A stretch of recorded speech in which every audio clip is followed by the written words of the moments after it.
Hi guys, welcome to another review. Wayne's next pick. Passenger 57, 1992, directed by Kevin Hooks. Doesn't really hold up to today's standards of movies. No, but it's early 90s cheese, but it was a fun one. You used to rent it a lot. I rented it a lot, then I had it on VHS.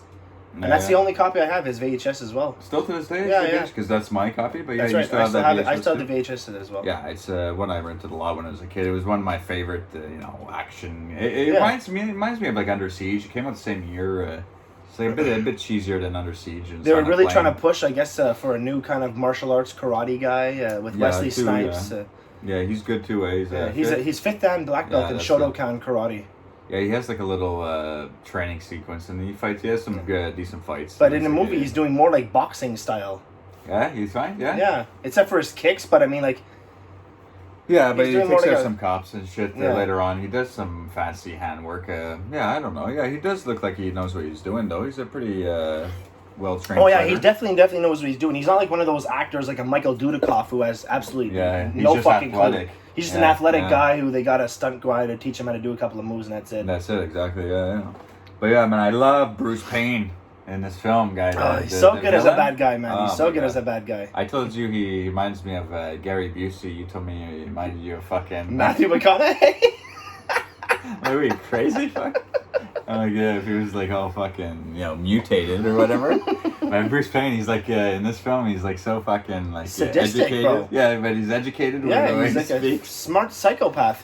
And the opening credit sequence is like kind of like an X-ray at the airport, and then it focuses in on his like ID card, driver's license, and it's just like all white out, like an X-ray vision.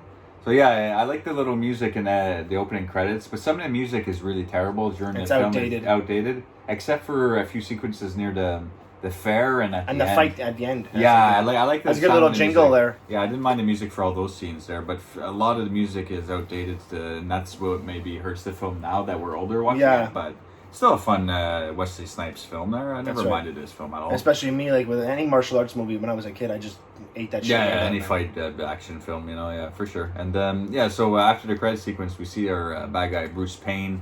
He's in like a medical center about to get his face because that's what he does. That's what he does. Exactly. Well, he changes his face a lot there, and that's why they have problems tracking him. The FBI that's right. And all that stuff.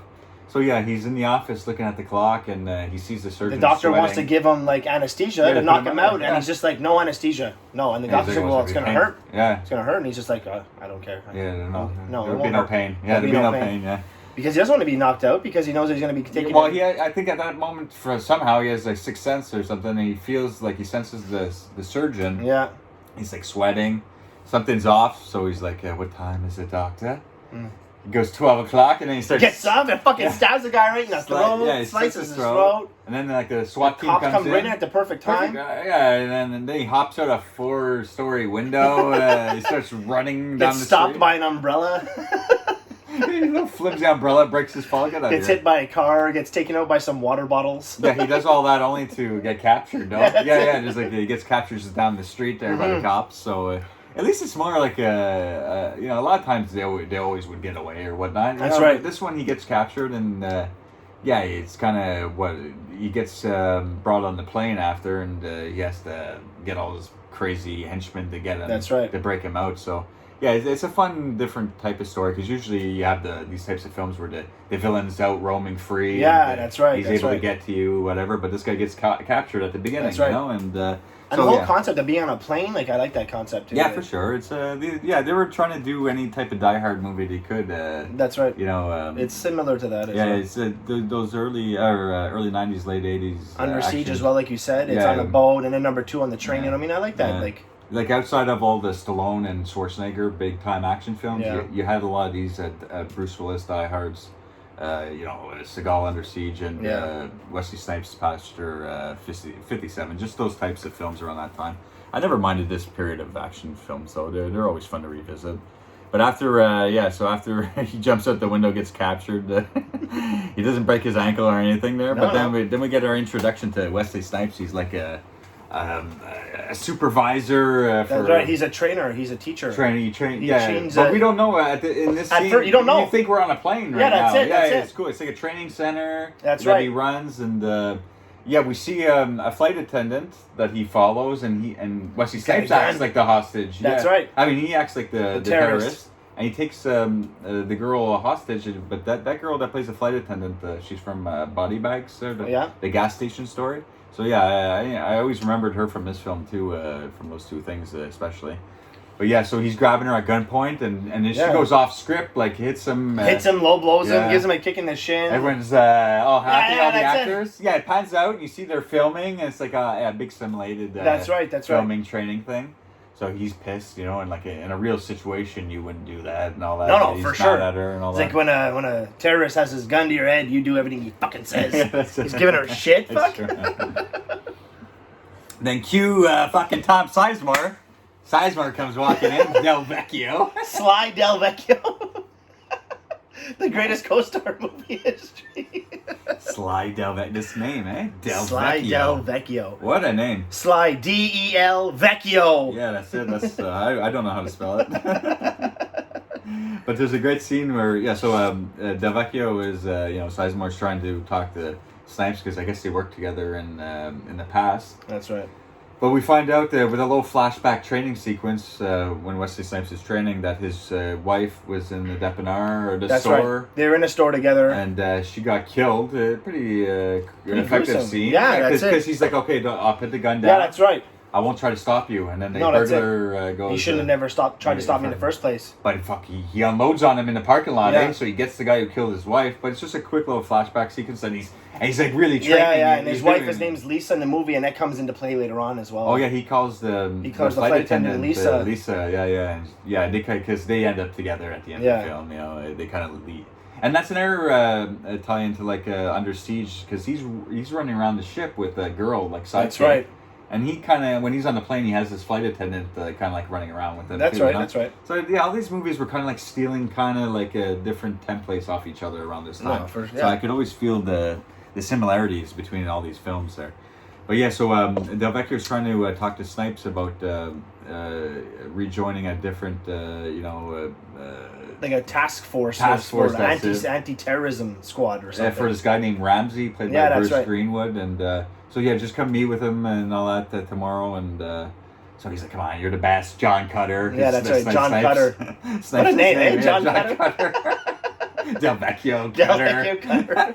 Rains when it rains, it pours. No, not in this film, but because the bad guy brewed by Bruce Payne, his name is Rains in the film. Yeah, Charles Rains. But his slogan is like Reign of Terror. Yeah, the Reign of Terror is what they call him. He always burns everything. Blows everything up. He's blowing things up in Ireland and England, you find out. Yeah, he covers his tracks and changes his face, so no one can keep tracks on this guy.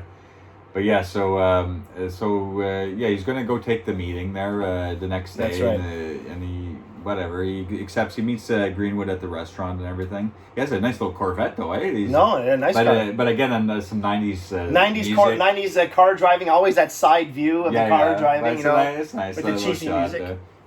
But his suit, like his clothing at these things, and like it's so outdated, and even Tom Sizemore's tie. Yeah. Like the color and the patterns and the way the suits fit people back. They were like so huge and big and loose. I really don't like. What about his leather jacket that he takes? It's not even his. Somebody else's leather jacket. Some guy's got no jacket now. But some guys, a lot of guys are getting killed, so a lot of this stuff is up for grabs nowadays. But honestly, man, like the clothing is like that's what I'm saying. It's like early 90s cheese clothing. But he's wearing like a fucking blue, button-up shirt. He has like a black turtleneck underneath. Then he has nice loose jeans. Yeah, loose jeans with one of those belts that kind of flips down in the front.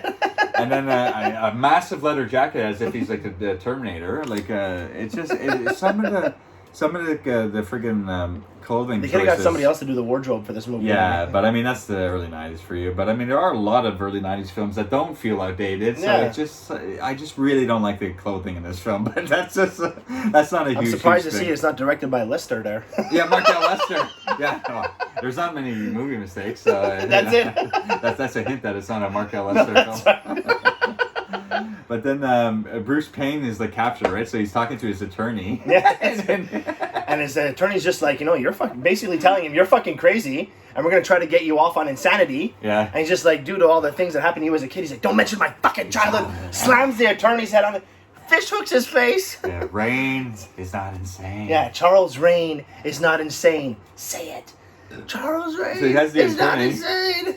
He has the attorney like saying it over and over, and it pans to Bruce Payne's face, and he's got those demented eyeballs. Yeah, he also looks like a cross between Gary Busey and Christopher Lambert, like if they both had a love child. that's who Bruce Payne reminds me of.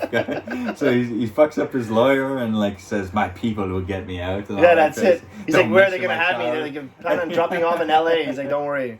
That's it.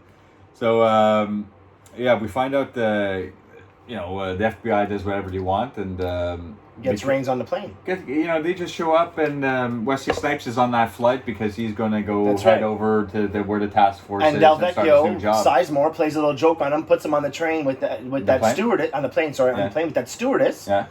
Because they had that altercation. So and Sizemore tells him, he's just like, I got a little surprise for you. Yeah. But doesn't tell him what it is. He gets there and there's a fucking terrorist. Like, is that the surprise? Like, what the, Yeah. But it ends up being that flight attendant. Yeah, that's it. It's the flight attendant. Alex Thatcher, her name's that's right. In real life, the girl that plays in the gas station story and Body Bags. But yeah, so she's so the flight attendant, like we said, she's like his sidekick later on when the shit hits the fan on that. That's right. That's plane. right. So she's on in. She's not too happy with Wesley Snipes because of the training because of the whole thing. Yeah. So, he's like ringing the bell to call her over and all that. No one's going to see him. He's just like, I've had the bell on for like over an hour. And he's like, just come look at me. Just watch. Come check on me. I don't like flying. No, that's it. So, she sends him like an 80-year-old woman. She tells Arsenio's in the front row. That's it. She goes and sits down. She's like, I've seen all your shows. Woo, woo, woo. She thinks that Wesley Snipes is Arsenio Hall. Yeah, I know. Of course, But then we also get the Elizabeth Hurley. We start seeing like characters that we feel like are going to be like the bad guys, that's but right. we don't know Elizabeth Hurley is in on this at and all. also too the guy that plays Forget there from Twin Peaks. Twin Peaks. You get a glimpse of him a few times behind Wesley Snipes. And Sizemore leading to the plane. Yeah. So you kind of get a feeling that he's in something with the movie. Just the way he's looking at him. Yeah, and then the creepy guy, Rains' other henchman there, the bald head guy that gets there. Right. You see later on he gets into the plane. He works in the basement of the plane, like in the bottom hangar of the plane there. Yeah. He killed somebody and took over that role of that fucking job. Like, what about the first henchman Snipes comes across there with the big Jerry curls there? Bro, I thought he was a guy from like Def Leppard or something. Wait, he looks a bit jacked. I thought he was Buddy Repperton. I'm like, finally he's in another movie. But no, I don't. Curly hair. He looks like he was grunging out in somebody's backyard garage in the 80s. Yeah, because like when the plane's starting to be taken over. Yeah, because Elizabeth Hurley's in on it. So she's when the two Asians ordered their meals and everything. One guy orders chicken and he's like, "Oh, big surprise! Yeah, he's I'll have the steak. I'll have the steak." He's like, "I want mine bloody." Yeah. So she comes with the gun and shoots the agents, and so all the people are taking the plane over. And then, but Snipes is in the toilet because he's beside the old woman. And he's having a headache. He says he's going to be in there for a long time. Yeah. Oh, I had the same issue. She's gone. But there's some type of phone that's near the bathroom. So you put your credit card in. Yeah, so when the shit hits the fan, he grabs it and like goes back into the bathroom. Right. And that's where the Buddy Repperton, Def Leppard, Jerry Curl guy starts like... he hears a noise. The door's open, door's closed. He comes flying out. Oh, they're killing me, man! Yeah, but what's he doing, those Snipes? Just close the door, get on the phone. He's opening it up. I would have fucking booted that fucking door when right the guy came in. But I mean, he does good anyways. He just pretends because he wants the Del Vecchio to listen. He wants Sizemore to hear that. Because he doesn't have time to like talk while no, the guy's coming to the door, so he puts the phone down. Hey, don't kill me, don't kill me, man. Starts fucking him up after that shit. Yeah, he does some good little armbar movements and everything. But fucking Bruce Payne and Elizabeth Hurley come rushing. That's right. And he has fucking Def Leppard guy, gunpoint. And then that's where Payne picks a random guy. Well, he has the flight attendant first. That's right. He shoots her over to Elizabeth Hurley, and then has this innocent man, random man, Douglas, Poor guy's on his way home. He's got a young daughter. You find out. That's it. Yeah, that's it. Yeah, that's family man. That family man blows his fucking brains out all over the floor. Yeah, no, like he's really sadistic. Sadistic screw head. He's just like no mercy. I like the part though before all this happens with the young kid. Or the young kid. Oh yeah, he goes like this. Yeah, because he goes like this and he shoots like he's shooting Payne, right? Yeah. And then Payne takes up his two hands because he's handcuffed and goes like that and scares the kid. Then the cop's just like, oh, you never played with toys when you were a kid? Oh, that's true, yeah. He's just like, my father never allowed me to have any toys. And then he's just like, well, how is your father? He's just like, he's dead, and he died violently. Yeah. And you find out later that he killed his dad. Father, yeah. Well, I figured he did the way you suggested it very violently. Yeah, he died very violently. Like he's like reliving the memory while saying it, like he's probably something his thumbs in his eyeballs or something. He fucking destroyed his attorney for mentioning his childhood. He's saying his dad died violently. Like this guy fucking had a fucked up childhood. Yeah, but what's great is after that like standoff there, and he's like, okay, I'll drop the gun kind of thing. That's right. He runs off on the side compartment with the flight attendant. That's right. But Bruce Payne is like, I hate unreliable people or whatever, and kills his own guy. Kills Def Leppard. Caught, and Def Leppard's dead now. But them two, they get away and take that compartment down below where That's right. But they think that guy is a part of the No, they do, yeah. Like they don't know he's a bad guy. Because he's a guy that like in the plane, that person's job would be to send the food up the elevator. That's it. So there's supposed to be someone there. Yeah. Wesley Snipes was about to jump on him, but she's like, no, he probably works here. But while he has his back turned, he gets a knife, starts coming at him. But he says he's just like, you should have listened to Mr. Rain. Yeah, why you tip him off? Why tip him off? You have a knife, stab him in the back, kill him, it's done, it's over with. And Snipes takes him up pretty easily. Obviously, destroys that guy. Yeah, he does some nice movements there. Kicks him right through the door. Ah! Yeah. But then, so they knock him out, they tie him up and stuff. So they're like kind of safe down below. Yeah, that's it. Him and her. And that's when he puts that hideous leather jacket on, and he cuts the fuel line. That's right. They're starting to do shit like that. That's where he calls the girl Lisa. Oh yeah, because they're having a bit of an argument. Having a big argument. He's like, and he's just like, and he reminds her of his wife, of his dead wife there. So yeah, for sure. And she's just like, are you sure about that, Cutter? Are you sure? He's just like, trust me, I'm the best. Yeah. And he pulls it. But then so when the fuel's like they're losing fuel and they realize that the land somewhere that they're not even like able to land really. It's a smaller airport for smaller aircraft. In Louisiana. Oh yeah, it's a nice little fair area. Yeah, that's it. I like that setting. Yeah, I really enjoy when it gets. I'm not a big fan of the whole like hick cops there, like. Because they just assume he's. That's it. Like one of the bad guys, they're not even listening to him. They should have double checked the story, but the sheriff of that town becomes like good buddies with him later on. He helps. Kind of reminds me of Die Hard 2. Yeah, they treat always the same template. They treat Bruce Willis like a piece of shit. The cops in the movie give him a ticket and everything. At the end, they're best friend. Hey, McClane, it's Christmas. All early '90s films took templates from from Die Hard for whatever reason. There's so many weird little little story plots that they would use from Die Hard. But before that, though, he talks to Bruce Payne because Bruce Payne knows what he did. That's right. And he's like, "Hey, you play roulette?" He's like, occasionally. Yeah. He's like, always bet on black. Like one of those big taglines. That's it. From the early 90s. Always bet on black. And he hangs up, Bro, even to this day, when I go to the casino, if I ever play roulette, that always comes to my mind, always bet on black. And then if I do bet on red, I'm just like, fuck, maybe I should have bet on black. Yeah. No, it's true though, for real. Well, I haven't been casino forever, man. But me neither. I hear what you mean. Yeah, I would like to play some roulette. It's been so long. I'm gonna bet on black, bro. I'm gonna take his advice, bro. I'm gonna go bet on black. This is on you, Snipes. If I lose, if we win $250,000, I'll shoot Snipes like $20. Oh, we'll maybe try to, because his career's fizzled out a bit. Maybe we'll try to get him some work. Passenger 58. Always bet on red. That's it. But but what's crazy is because they opened the door while we're about to land in that airstrip, so it's like noisy and he's like chatting to the flight attendant. But man, they're not looking at the door that's sent down. That's right. Like guy, keep an eye on that stuff. The other guy's still alive. He's tied up. That the snake goes and knocks him back out again. Yeah, he's like, let me help you with that. Let me help you, my man. Knocks him back out again. Yeah, like that. But so Forget's able to sneak up on him and kick him off the plane and hold the flight attendant back on the plane. Bruce Payne gives her a fucking smack. Knocks her right out. Smacks her. But yeah, Elizabeth Hurley's like kind of jealous of her. That's it. You know, he's that's one of her first movies, Hurley? Yeah, it has to be. It's got to be like one of her first appearances in a film, I think. She looks very young, and it's one of those weird side characters. But she's like notable for this film, and she stands out. You know, I like her in this film.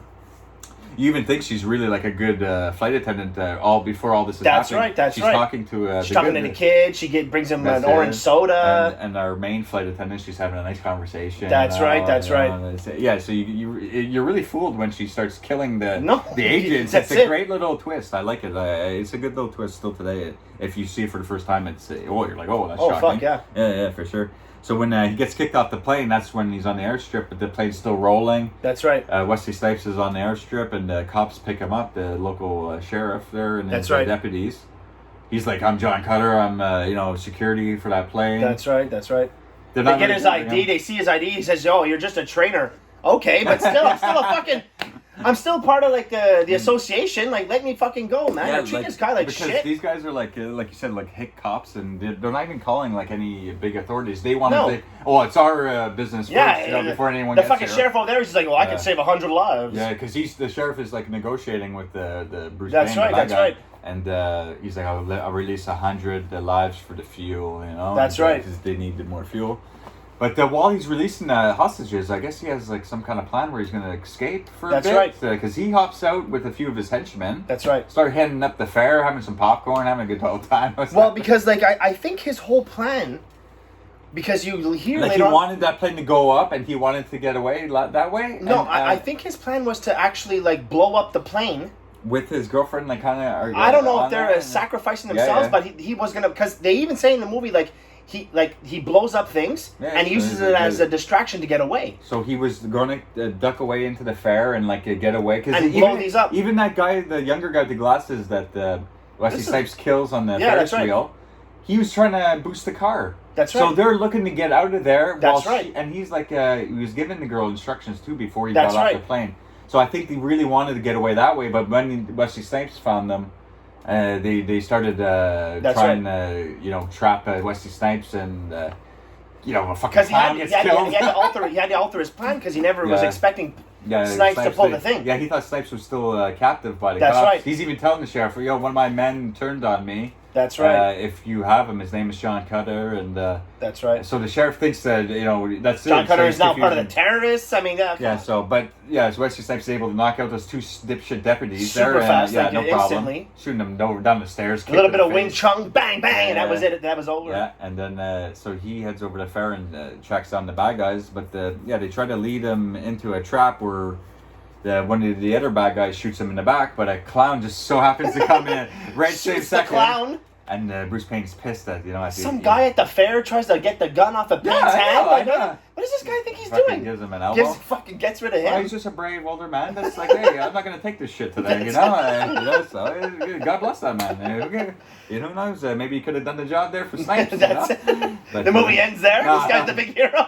Well, you actually, we go into the carnival a little more now, and they're on the carousel. That's right. Fucking Bruce Payne is firing. There's kids on every friggin' horse, it seems, on the carousel.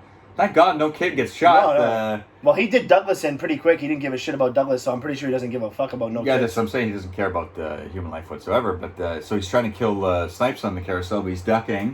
Like, frickin' Snipes, get away from the kids, man. He's like ducking around the...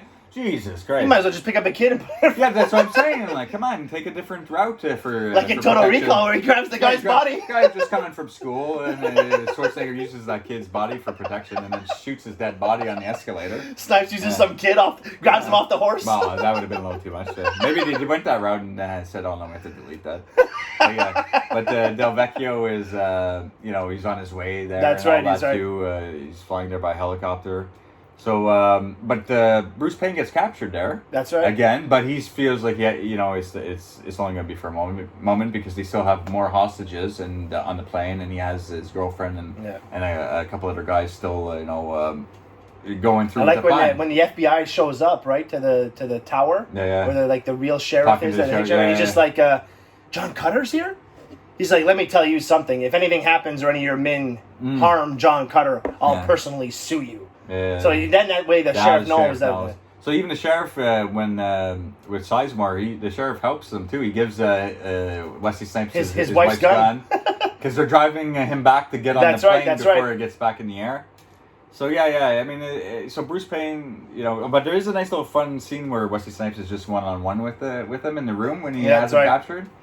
And he's like, "You're a worthy adversary." You're a worthy adversary, Mr. Cutter. Yeah, that's like, just stuff like that. But he's like, "All right, I'll release the hostages. Just put me back on the plane. You want the passengers? I want the plane." So he's going back up, and supposedly they had a plan. They're going to shoot Bruce Payne before because they even got up the stairs. The passengers. That's right. He's going up the stairs with 2 agents, but we find out that one of his other henchmen got the. That's the guy that was underneath that was knocked out by Snipes. That's it. He got hold of the sniper rifle. He got a hold of the snipers. Kills the agents. Yeah, kills the agents. So he's back on the plane, but there's no hostages now. It's pretty much empty.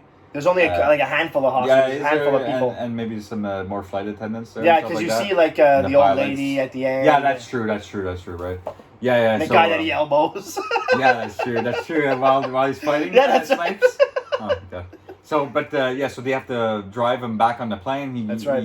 There's that big kind of stunt where he gets himself back on the plane, sneaks in, kind of undetected, and then there's a shot that goes off and hits the window. Things are being sucked out. Things sucked out. I think the door even opens up. That's right. It's chaotic. He has a fight with Forget in the basement. That's it. Yeah, he comes. He's starting to take them out one by one. He gets Forget in the basement. With the takes out Hurley with the golf cube. Okay. With the golf club, knocks out Forget. So stupid. Yeah. He's really fucking him up with that golf putter. Oh, putter. Cutter. And then he makes his way to the cockpit there. Yeah. He's that's where he takes out Hurley. Yeah, he comes out the cockpit. He's like, "Don't worry, I'm the good guys." Yeah, that's it. He punches out Hurley. John Cutter. Yeah. He takes out Hurley and then... He's just like, "Oh, what a waste." And he's like, "Don't worry, there's only one left. There's only one left and he's all mine." So there's a big fight with Bruce Payne. It's funny, he's like hopping over the seats, he's booting him in the face. It's actually not a bad little fight, it's fun, Payne elbows some random guy in the face. Yeah, because he Snipes hits him and he goes flying into one of the seats and a guy's trying to hold him and he's fucking just elbows that guy out of nowhere, But then he goes running at Snipes, and the doors all opened up, and from the suction of the plane, the door flies right off. But he's hanging, and he's like punching him, and he kicks him in the nuts, and when he flies out, bro. He kind of dies like Sizemore and Harley Davidson Marlboro Man. It's like that. And Die Hard falling out of the building. That's right. But he falls out of the plane, and it has that cheeseball CGI type of feeling there. But I mean, it's still funny as fuck. Yeah, it's still good. But yeah, so when the plane lands, there, John Cutter's the hero. Tom Sizemore. Tom Sizemore saying, "Oh, this was just a stunt." Yeah, that's it. I'm Sly. I'm Sly Del Vecchio. This was just a training exercise. That's it, because it's usually Cutter that's supposed to get out the cameras, but he's walking out with his new girlfriend. And the sheriff pulls him over. He's like, "It's 5 miles to town. You want to ride?" No, we'll walk. We'll walk. He's like, "Hey, what about my wife's gun?" I lost it somewhere. Alright, take care, Cutter. That's it. And then what a weird credit sequence with that music. That stupid music. There's the fair lit up. I mean, it's a nice shot, but I mean, that music is outdated. But I mean, overall, it's a good, fun pick. I mean, it's always fun to revisit. And I grew up with this one, rented it so much. That's right. Another fun pick on your part. And, thank you. I hope you guys enjoyed it as much as we did. Oh yeah, I love this one. And if you haven't seen this one in a while, go revisit it. You'll have fun with it for sure. So you have one more pick, and then back to our picks. So until then, guys, take care. Thanks for the support. Bye. Going up.